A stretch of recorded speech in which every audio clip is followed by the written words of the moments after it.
Oke, kita akan masuk ke bahan kita yang baru ya. Jadi ini pembahasan tentang bagaimana ya membuat keputusan dan perencanaan.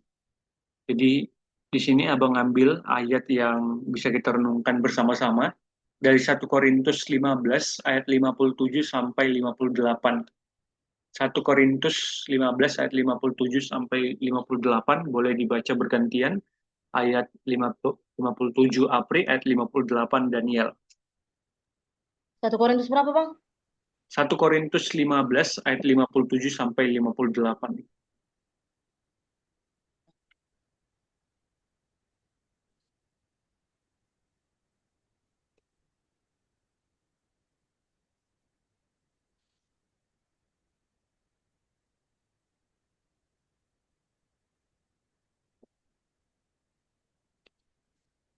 Bisa deh? Udah dapat udah. 1 Korintus 15 ayat 57 sampai 58. Oke, silakan baca Apri.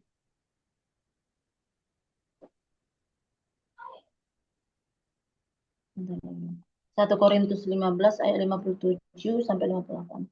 Tetapi syukur kepada Allah yang telah memberikan kepada kita kemenangan oleh Yesus Kristus Tuhan kita. Karena itu, saudara-saudaraku yang terkasih, berdirilah teguh, jangan goyah, dan giatlah selalu dalam pekerjaan Tuhan. Sebab kamu tahu bahwa dalam persekutuan dengan Tuhan, jerih payahmu tidak sia-sia.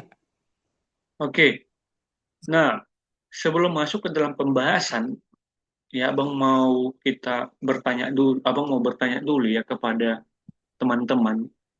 Coba pikirkan ya satu tokoh Alkitab yang menurut kamu mengambil satu keputusan yang salah dan kenapa dia mengambil keputusan yang salah itu?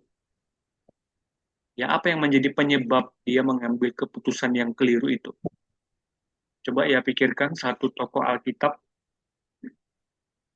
yang membuat keputusan yang salah atau keliru, dan kira-kira kenapa dia membuat keputusan yang keliru itu? Ya, banyak contoh ya di Alkitab.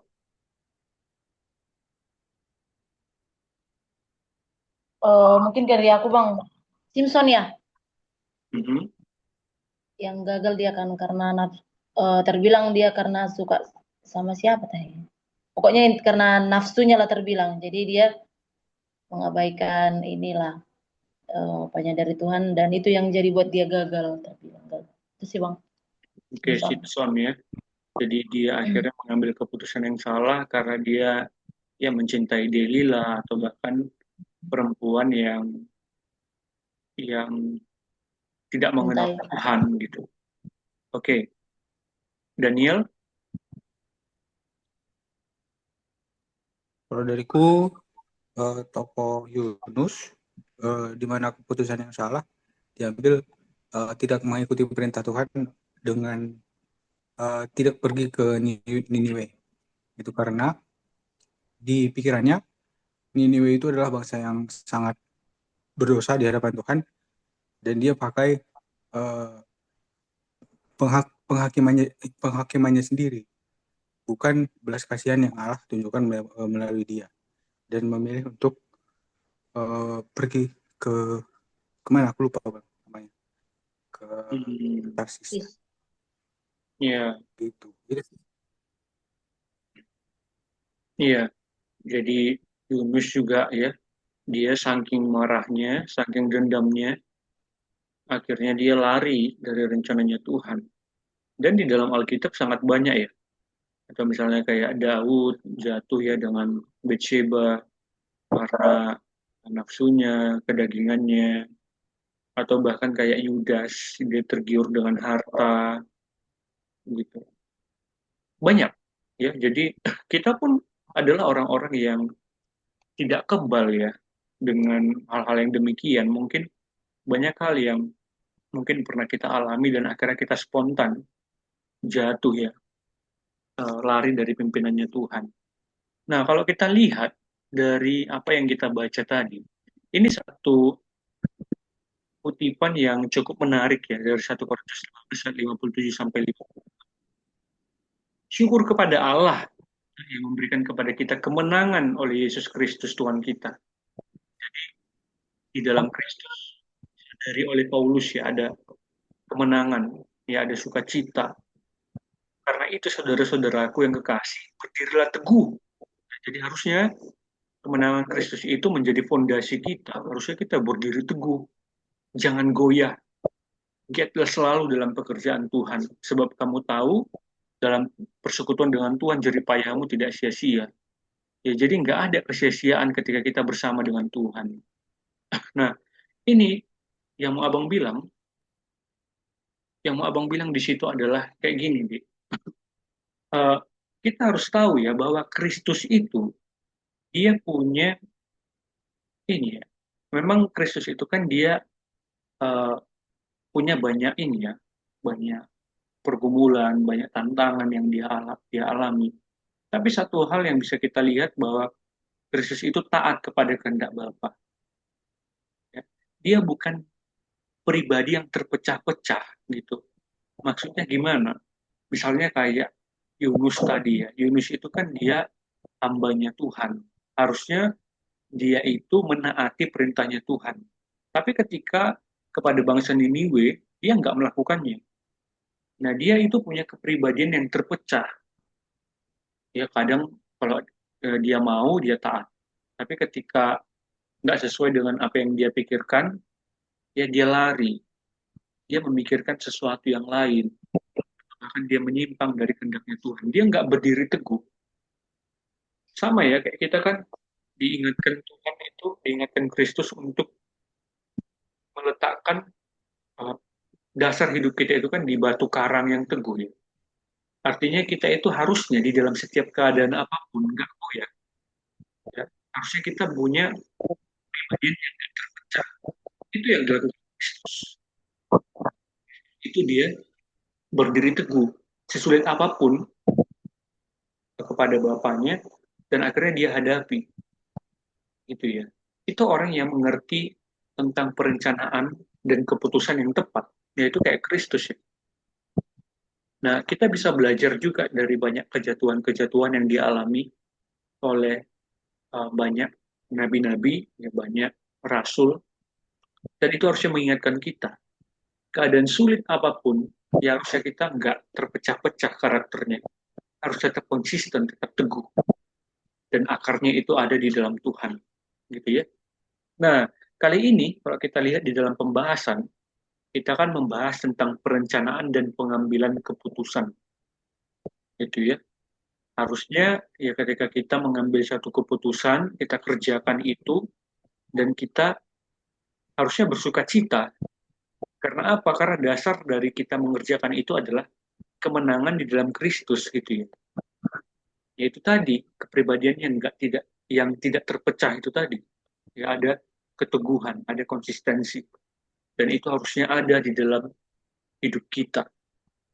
Oke, jadi dalam perencanaan dan pengambilan keputusan ada beberapa hal ya yang bisa kita pelajari. Yang pertama, penyebab kenapa kita salah mengambil keputusan. Ya, jadi kita perlu tahu dulu, misalnya kayak tadi ya, banyak uh, nabi-nabi, ya banyak juga termasuk murid Yesus yang salah mengambil keputusan. Apa penyebabnya? Yang pertama, kita itu terlalu sempit ya dalam mendefinisikan kesuksesan. Jadi kesuksesan itu seringkali kita lihat itu hanya berdasarkan apa yang kita lihat aja gitu secara secara fenomena gitu. Secara penglihatan kita melihat wah sesuatu itu kayak hebat, memukau gitu ya. Kita langsung kagum gitu, kita langsung senang, kita mendambakan itu. Jadi kita terlalu sempit ya di dalam mengartikan apa itu sukses, apa itu berhasil. Aku itu sukses ketika wah orang lain udah ada loh gitu pasangannya, orang lain udah ada loh keturunannya, anak-anaknya dibawa gitu ke orang tuanya dan akhirnya mereka senang-senang, ketawa-ketawa gitu ya. Atau bahkan orang lain punya kendaraan yang bagus, mobil mewah, liburan ke luar negeri. Ya kita mendefinisikan kesuksesan di dalam pengertian-pengertian yang demikian gitu. Bukan berarti itu nggak baik. Tentu itu baik gitu ya. Tapi maksud dari kesuksesan artinya tujuan akhir kita, ya. Tujuan yang mau kita capai, tujuan utama yang mau kita capai, harusnya bukan itu gitu ya. Harusnya bukan hal itu. Makanya seringkali nanti ketika ada sesuatu yang wah cukup pesat nih, misalnya kayak Timothy Ronald gitu ya, kripto apa segala macam, investasi gitu. Wah, dia itu udah banyak uangnya, udah meningkat, uangnya itu 50%, 60% kayak gitu ya. Ya kita langsung terpikat gitu ya. Karena kita nganggap itu sukses gitu. Itu berhasil, sesuatu yang harus dicapai, sesuatu yang mutlak harus dicapai gitu. Bukan berarti itu nggak baik ya, itu baik gitu. Tapi ya ada porsinya akan hal itu gitu ya teman-teman. Jadi yang pertama kita terlalu sempit gitu dalam mendefinisikan kesuksesan. Ya kita melihat fenomena, kita melihat aspek kenikmatannya gitu. Ya. Terus apalagi ya yang membuat kita salah mengambil keputusan? Yang kedua, kita membuat rencana dan bertindak tanpa Tuhan. Ya. Jadi banyak rencana itu kita kerjakan tanpa ada Tuhan gitu. Kayak tadi, kenapa tanpa Tuhan ya? Karena kita anggap itu baik, padahal belum tentu baik.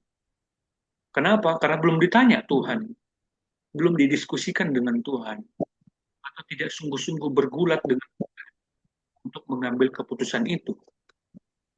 Ya, jadi kita membuat rencana dan bertindak tanpa Tuhan. Dan ini banyak dialami juga oleh para uh, ya ini ya anak-anak Tuhan di dalam Alkitab. Misalnya kayak Abraham. Abraham itu udah dijanjikan akan punya keturunan gitu ya. Dari siapa? Dari Sarah. Tapi mereka nggak percaya. Mereka meragukan perkataan Tuhan dan akhirnya apa? Dan akhirnya mereka ya dari Sarah sendiri yang nyuruh agar Abraham mengampiri Hagar. Dan akhirnya ya kerusakannya terasa kan sampai sekarang gitu dari keturunan yang bukan direncanakan Tuhan gitu ya. Misalnya kayak Musa juga. Musa itu dengan spontan ya tanpa minta pimpinan Tuhan, Musa itu dia langsung membunuh orang Mesir karena orang Mesir itu menindas bangsanya. Akhirnya dia kabur. Ya 40 tahun dia sembunyi di padang gurun gitu. Padahal mungkin ketika Musa ada di dalam istana, ya mungkin ceritanya akan jauh lebih lebih soft gitu ya, lebih baik. Karena ada rencana Tuhan yang lebih baik gitu. Tapi akhirnya ya ya Tuhan masih berbelas kasih gitu. Tuhan masih mau pakai Musa sampai akhirnya dia memimpin bangsa Israel keluar gitu. Yang mungkin caranya akan lebih mudah gitu ya ketika dia bisa tetap jadi keluarga orang Mesir. Atau misalnya bangsa Israel gitu ngotot untuk meniru bangsa lain itu yang punya raja sampai akhirnya ya mereka minta agar ada Saul gitu ya. Termasuk Yudas, Petrus dan banyak lainnya. Mereka membuat keputusan seringkali tanpa ada Tuhan gitu. Tanpa bertanya apa yang Tuhan mau. Ya, jadi perlu loh teman-teman kita menggumulkan tentang kerinduan-kerinduan kita kepada Tuhan gitu ya. Dan Tuhan itu bukanlah pribadi yang pelit untuk menjawab segala sesuatu. Bisa loh Tuhan jawab ya, misalnya dengan apa? Ya kita doa lewat saat teduh kita, ya lewat firman yang disampaikan dalam ibadah minggu atau bahkan lewat persekutuan-persekutuan kita. Tentu ada firman Tuhan yang akan mengingatkan, yang akan meneguhkan atau bahkan mengoreksi kalau kita punya keputusan yang keliru gitu. Ya.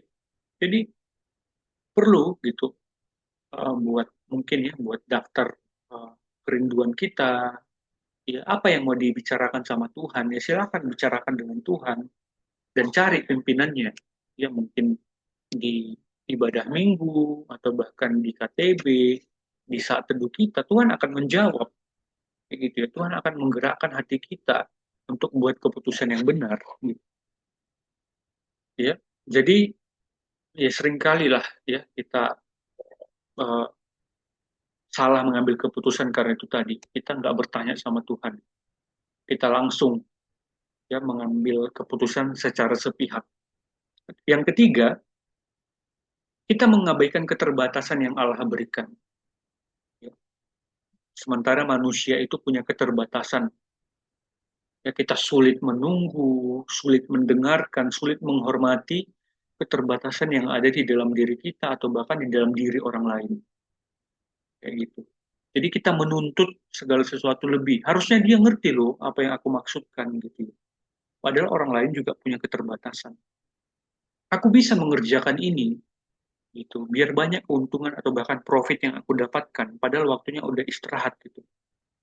Sampai akhirnya ya oke, tercapai apa yang kita mau, tercapai. Tapi akhirnya apa? Kita kelelahan dan akhirnya sakit dan akhirnya ya banyak hal yang jadi terbengkalai. Ini dicontohkan juga oleh Peter Scazzero ya.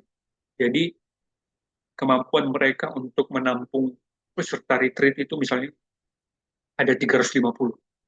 Tapi akhirnya mereka buka kuota lebih banyak lagi karena banyak peserta. Dan akhirnya kemampuan mereka untuk bisa melayani itu ya terbatas gitu. Dan akhirnya mereka kelelahan, capek, dan akhirnya sakit dan tambah 10 hari untuk bisa beristirahat gitu ya. Jadi kita nggak menyadari keterbatasan kita. Jadi kita memaksakan diri. Kenapa kita paksakan diri? Karena tadi kita nggak bertanya sama Tuhan. Kita rasa kita bisa, padahal belum waktunya gitu ya. Jadi tiga hal inilah yang membuat kita salah mengambil keputusan. Ya, kita punya definisi kesuksesan yang keliru, atau yang kedua kita membuat rencana dan bertindak tanpa Tuhan, dan yang ketiga kita mengabaikan keterbatasan-keterbatasan yang indah yang Tuhan berikan untuk kita. Oke, jadi karakteristik dari perencanaan dan pengambilan keputusan yang sehat itu seperti apa? Ya, jadi bagaimana mengambil suatu keputusan yang sehat? Ya, yang pertama tentu kita jangan mengeraskan hati di hadapan Tuhan, gitu ya. Orang yang hatinya keras atau bahkan keadaan kondisi yang nggak baik, ya tentu perlu berdamai, ya beristirahat dulu, beristirahat menikmati kasih Tuhan, baru mengambil keputusan. Jadi hati kita jangan sampai keras, jangan sampai bebal gitu, hingga akhirnya kita bisa mengambil keputusan yang sehat. Lalu berikutnya adalah kita perlu punya pengertian dari kesuksesan yang benar. Apa itu kesuksesan ya? Kayak tadi, seringkali kita mengartikan kesuksesan itu punya segala sesuatu yang kita inginkan, yang kita rindukan. Gitu. Ya, jadi kita perlu sebenarnya punya ini ya, pertobatan secara menyeluruh, termasuk untuk memahami apa itu kesuksesan. Yang pertama, kesuksesan itu diartikan sebagai tindakan radikal untuk mengikuti kehendak Allah. Segala sesuatu itu sukses ketika kita bisa punya lebih banyak waktu bersama dengan Tuhan. Lebih banyak waktu untuk mendengarkan Tuhan. Itu sukses loh. Ya. Jadi misalnya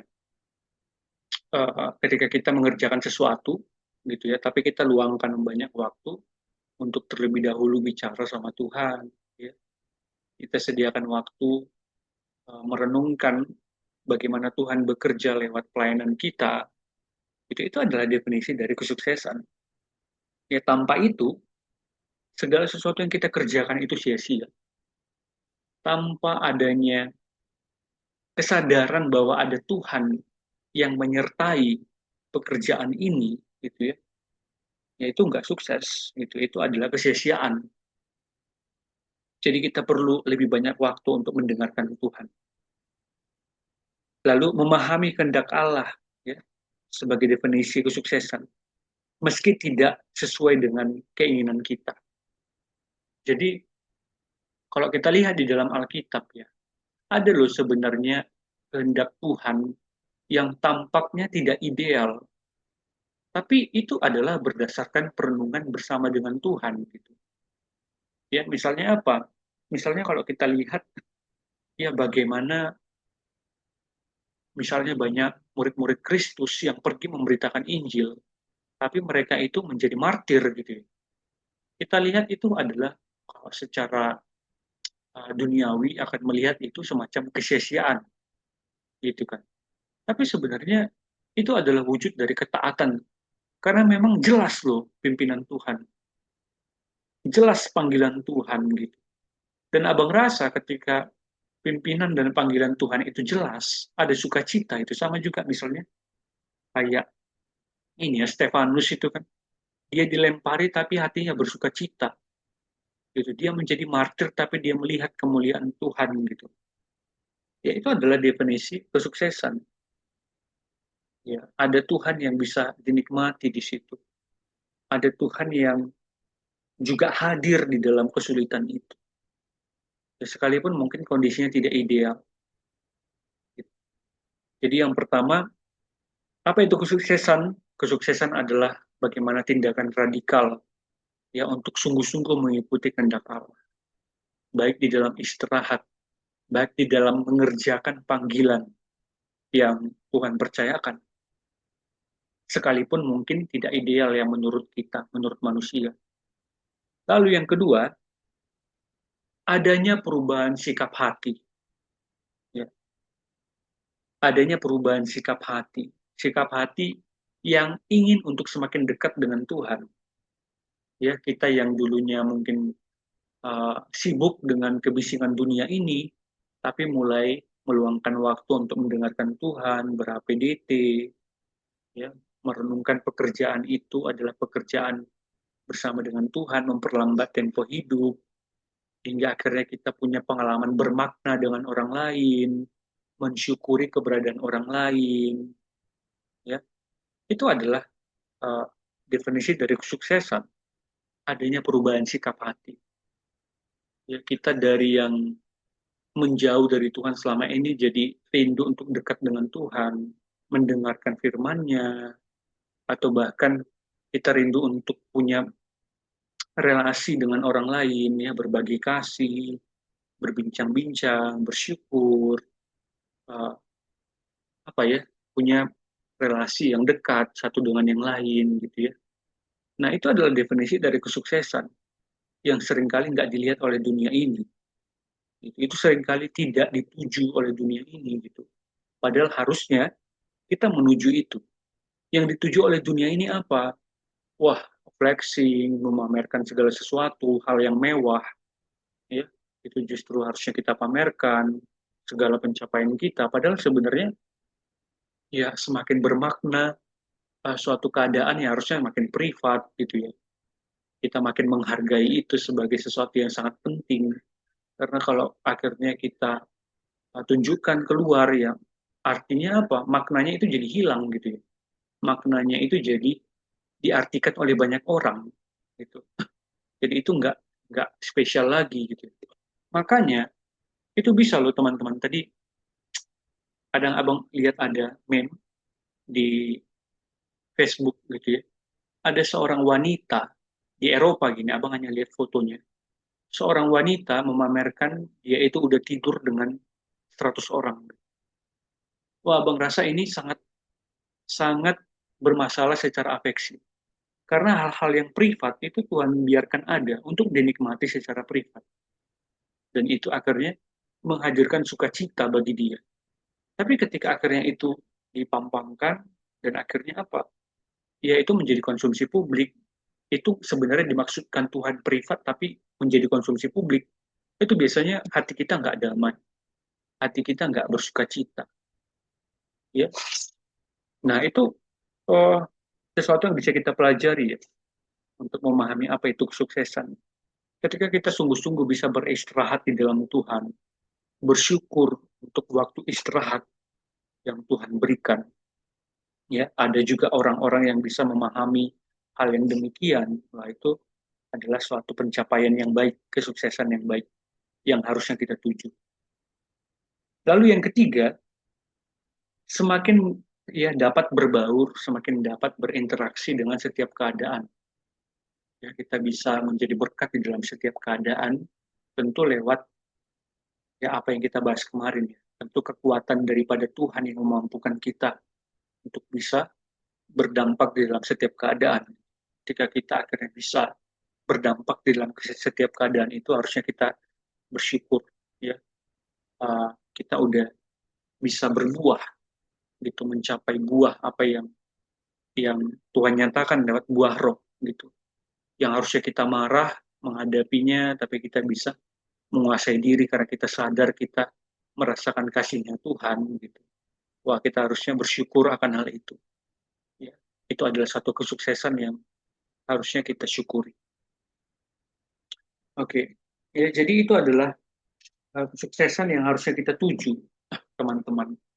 Jadi bukan berarti ya hidup berbuah mencapai apa yang kita inginkan tadi itu nggak baik, tentu itu baik juga, gitu. Tapi yang terutama adalah hal-hal yang kita bahas tadi. Ya, kita punya pengertian yang benar bahwa kita ini harusnya sungguh-sungguh berdasarkan pimpinan Tuhan, jelas akan panggilan Tuhan, kita mampu beristirahat di dalam Tuhan, itu harusnya hal yang kita tuju, kayak gitu. Nah, lalu pembahasan berikutnya adalah bagaimana akhirnya mengambil keputusan. Ya, bagaimana mengambil keputusan yang baik. Tentu yang pertama adalah kita perlu mempersiapkan hati secara pribadi. Ya, mempersiapkan hati secara pribadi.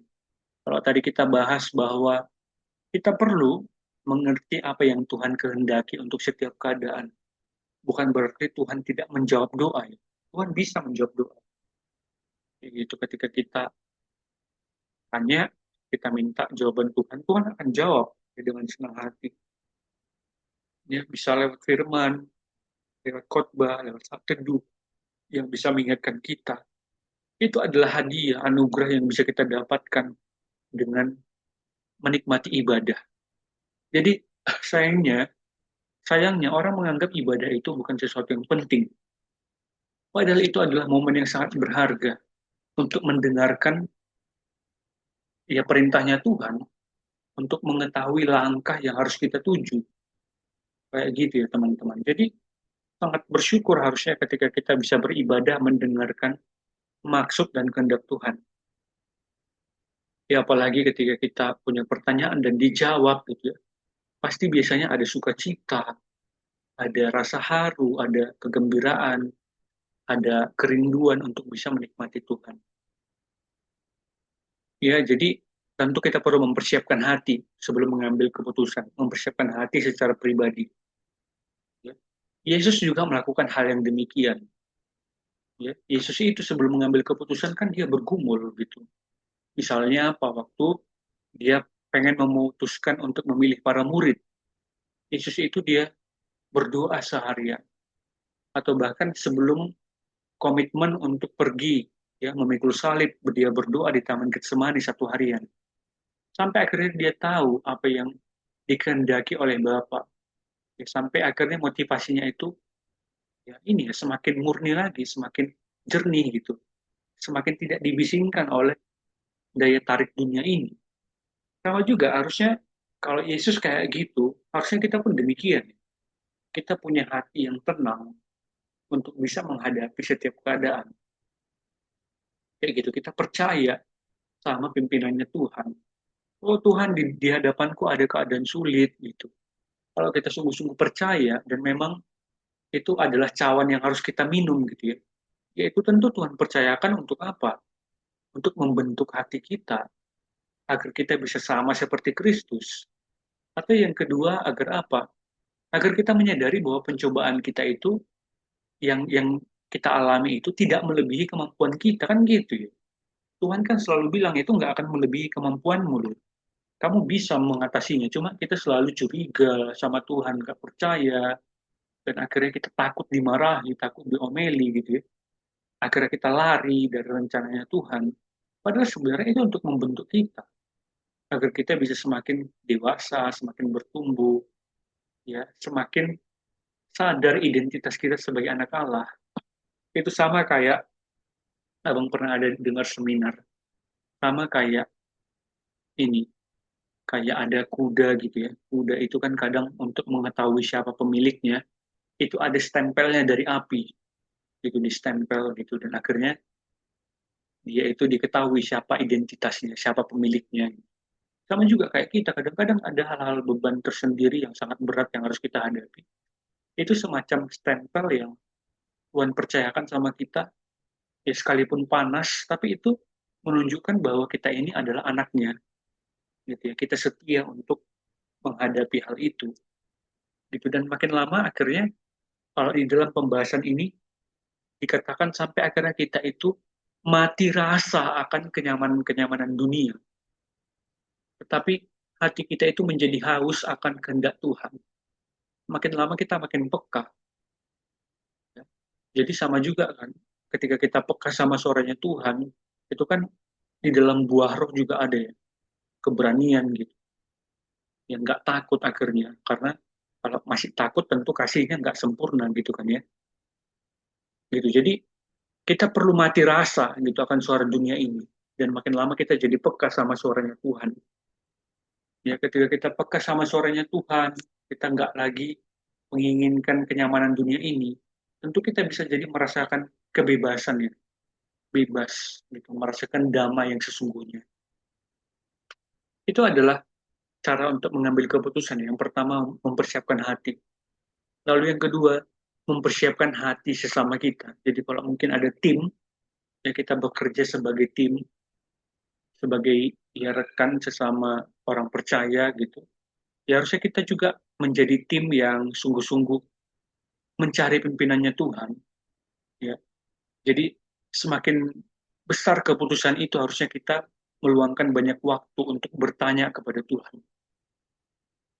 Jadi ya bisa saat teduh bersama, saling mendoakan, meminta bijaksana dari Tuhan ya. Dan yang paling penting adalah meminta waktu untuk bersama-sama datang kepada Tuhan. Jadi tim rekan yang siap itu untuk hal berat biasanya adalah rekan yang udah ini ya, udah menggumulkan keberadaannya bersama dengan Tuhan. Gitu. Jadi itu kalau Peter Scazzero ke depannya mungkin kita ketika kita jadi pemimpin rohani, kita bisa mensurvei rekan-rekan kita. Ya, untuk buat keputusan besar, kita bisa survei mereka. Apakah mereka itu udah menggumulkannya kepada Tuhan? Apakah mereka udah siap gitu ya untuk segala keputusan yang Tuhan percayakan di dalam tim ini? Ya, jadi itu perlu disurvei, dicek, dan akhirnya ya ketika belum mungkin ya kita butuh lebih banyak waktu ya untuk mencari firman Tuhan, untuk teduh bersama, dan seterusnya dan seterusnya. Itu ya teman-teman. Lalu ketika kita mengambil keputusan, hal yang paling penting adalah menyadari bahwa setiap keterbatasan kita itu adalah anugerah yang Tuhan berikan. Jadi ada anugerah di dalam setiap keterbatasan. Jadi jangan kita melihat bahwa, oh aku ini kan penuh dengan keterbatasan, keadaannya nggak nyaman, nggak ada lagi yang bisa aku hubungi, atau bahkan nggak ada lagi yang bisa aku dekati, gitu. Aduh, jadi, wah, penuh dengan penderitaan lah aku ini. Nggak berarti sementara orang lain udah berbahagia, udah gembira, dan seterusnya. Udah menyenangkan hidupnya.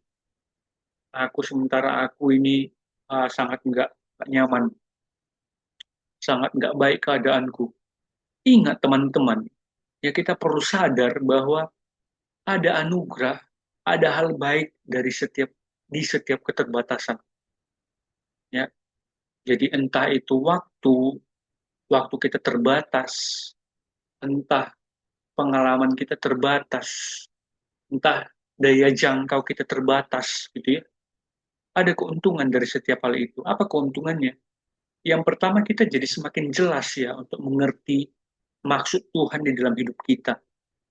Maksud Tuhan di dalam hidup kita itu biasanya nggak melampaui dari kemampuan kita gitu. Selalu dekat dengan kita, ada di sekitar kita. Tuhan itu seringkali bekerja berdasarkan konteks yang ada. Ya. Tuhan berikan konteks kepada kita dan bekerjalah di ladang itu, di ladang yang terbatas itu. Gitu. Hadirlah ke sana. Jadi keterbatasan itu harusnya membuat kita bersyukur. Karena tadi yang pertama kita jadi mengerti maksudnya Tuhan. Kita jadi tahu konteksnya kita di mana gitu. Lalu yang kedua adalah kita jadi punya waktu lebih untuk bisa memaknai segala sesuatu. Kayak tadi ya, kesuksesan itu menjadi berharga ketika apa? Ketika kita menyadari maknanya, ada ada hal baik yang bisa kita renungkan bersama, ada keintiman, ada kedekatan, gitu ya, yang nggak kita dapatkan dari dunia luar. Nah, itu adalah hal yang bisa kita kejar, bisa kita nikmati, bisa kita syukuri. Gitu ya, mungkin kita sedang bersama dengan keluarga, rekan pelayanan, gitu. Jadi kita bisa membangun relasi yang dekat dengan mereka. Kita bisa menyadari bahwa sesama kita yang dekat dengan kita itu adalah keluarga yang Tuhan percayakan gitu untuk bisa memperhatikan kita gitu. Jadi abang sekarang di kos gitu ya. Jadi ada ibu penjaga kos yang lagi kena cancer gitu ya. Jadi kayak mana abang bisa ngobrol gitu ya, menganggap bertanya tentang kesulitannya gitu. Jadi ada semacam kedekatan, gitu. Ada keterbukaan yang ya mungkin bagi orang lain nggak kita dapatkan, tapi di dalam konteks itu, konteks keterbatasan kita akan ruang itu bisa kita kita rasakan gitu ya dengan orang-orang yang Tuhan percayakan gitu. Kita menjadi tahu sasaran yang harus kita tuju. Oh ini ya panggilan yang harus aku kerjakan di dalam konteks yang terbatas ini. Kayak gitu ya teman-teman. Karena Tuhan itu tahu sebelum kita melaluinya, dia udah berada di depan kita. Mungkin aja ketika Tuhan berikan sesuatu, ya padahal kita, belum waktunya, gitu. Ya mungkin aja kita belum mampu, gitu. Kita belum siap untuk menghadapi setiap hal itu. Dan yang paling penting adalah bagaimana kita juga mengambil keputusan tidak melupakan hal-hal penting lainnya yang telah kita bahas sebelumnya. Ya, yang pertama adalah tidak melupakan waktu untuk beristirahat. Ya, yang kedua adalah tidak mengabaikan masa lajang atau bahkan ketika kita punya panggilan untuk punya pasangan ya tidak mengabaikan hal itu juga di dalam pelayanan. Karena apa? Kalau kita hanya bergerak berdasarkan ya eh, kegelapan kita gitu ya, dosa-dosa tersembunyi kita gitu, kehausan-kehausan kita yang sebenarnya berdosa, ya biasanya keputusannya nggak akan baik. Sama juga ya kayak Peter Scazzero cerita dia itu pengen itu untuk buat suatu tempat ibadah berbahasa Spanyol. Padahal sebenarnya mereka belum siap untuk buka cabang baru. Tapi akhirnya dia paksa gitu. Dia bilang ada keluarga dari negara lain yang bisa bantu kita. Sampai akhirnya apa? Ternyata istrinya udah ingatkan gitu. Ya, kamu belum siap, tapi dia ngotot untuk buat. Nah ini, harusnya pelayanan mereka tidak mengabaikan relasi suami istri atau bahkan kesempatan untuk menikmati masa lajang gitu ya. Akhirnya apa? Gereja itu menjadi berkonflik 3 kali, ya pecah 3 kali, dan akhirnya keluarga yang tadi komitmen itu akhirnya kabur kayak gitu. Ya, jadi perlu apa ya? Perlu sungguh-sungguh bertanya pimpinannya Tuhan dan seringkali memang Tuhan itu menjawab doa kita itu seringkali memang nggak cepat. Ya, itu ada tulisannya Thomas Kempis. Dia bilang kita itu hendaknya jangan mengambil setiap keputusan itu terlalu cepat daripada yang Tuhan maksudkan. Seringkali itu kita yang langsung bergerak terlalu cepat, padahal belum waktunya bersabar dulu sebentar lagi. Akhirnya apa? Ya lebih cepat gitu ya. Ini juga ada di bahasa Abang pernah baca tulisannya Paul Tripp. Dia bilang ya, kadang-kadang kita itu juga jatuh cinta terlalu cepat gitu. Ya, jatuh cinta terlalu cepat sebelum waktunya. Sampai akhirnya apa? Ya dia itu nggak kuat, nggak kokoh. Gitu ya teman-teman. Ya yang lain-lain itu gimana bang? Mereka udah happy apa-apa dan seterusnya. Nah itu tadi apa definisi kesuksesan? Ya definisi kesuksesan tadi gimana? Ya jadi harusnya kita bisa bersyukur loh teman-teman. Kita bisa menikmati Tuhan. Ya dari yang sebelumnya nggak bisa gitu di Jakarta yang sangat kompetitif, individualis gitu. Tuhan masih berbelas kasih kepada kita untuk memberikan cara gitu untuk bisa dekat dengan dia, untuk bisa mengerti pimpinannya. Itu anugerah yang sangat besar, ya. Yang mungkin belum kita ngerti sekarang, tapi nanti di kekekalan, wah, ya kita akan sangat bersyukur untuk momen-momen pengalaman yang kita lalui saat ini bersama dengan Tuhan. Gitu teman-teman. Ya, jadi uh, ya yang paling penting adalah bagaimana kita juga mengerjakan ini dengan tadi ya, dengan sikap hati yang kokoh. Kayak tadi di Korintus, harusnya kita bersuka cita dan berdirilah teguh kokoh. Gitu. Banyak pesan yang Kristus sampaikan agar kita itu kokoh, nggak terpecah-pecah gitu. Dan biasanya ketika kita terpecah-pecah, kita mudah diombang-ambingkan, kita ragu, gitu ya. Kita nggak percaya diri, kita meragukan kuasanya Tuhan. Padahal apa yang Tuhan mau adalah kesetiaan terhadap Dia, kepercayaan terhadap Dia, dan bertanya akan maksud Tuhan secara jelas. Tuhan pasti jawab dengan jelas gitu teman-teman. Ya kalau ada yang menjadi kegelisahan hati kita, mari bertanya sama Tuhan, ya berdoa, mencari hikmat jawaban lewat tadi, ya firman-Nya, lewat firman yang Dia sampaikan kan itu ya 2 Timotius 3 ayat 16 gitu.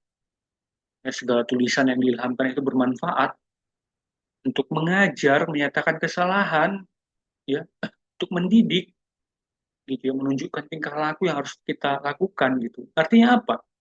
Firman ini adalah jawaban. Firman itu adalah jawaban dari kerinduan hati kita. Itu. Ya jadi jangan ragu ya teman-teman. Mari punya hati yang tetap teguh, bersandar kepada Tuhan. Jadi itu dulu yang bisa uh, Abang sampaikan. Kita tutup dulu di dalam doa, nanti kita masuk sesi diskusi. Mari kita satukan hati, kita bersatu di dalam doa.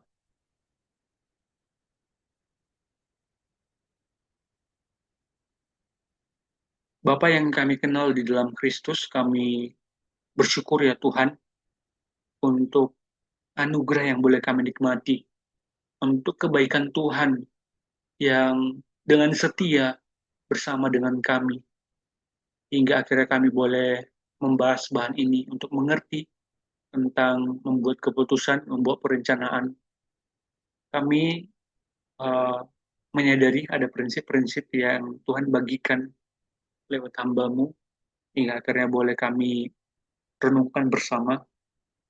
Biarlah di dalam pembahasan selanjutnya kami boleh menggalinya lebih lagi ya Tuhan, agar kami semakin menikmati relasi kami dengan Tuhan, semakin bertanggung jawab untuk setiap hal yang kami kerjakan, agar kami tidak berorientasi kepada fenomena, tidak berorientasi kepada kuantitas, tetapi sungguh-sungguh memiliki kualitas yang dalam, yang lekat dengan Tuhan.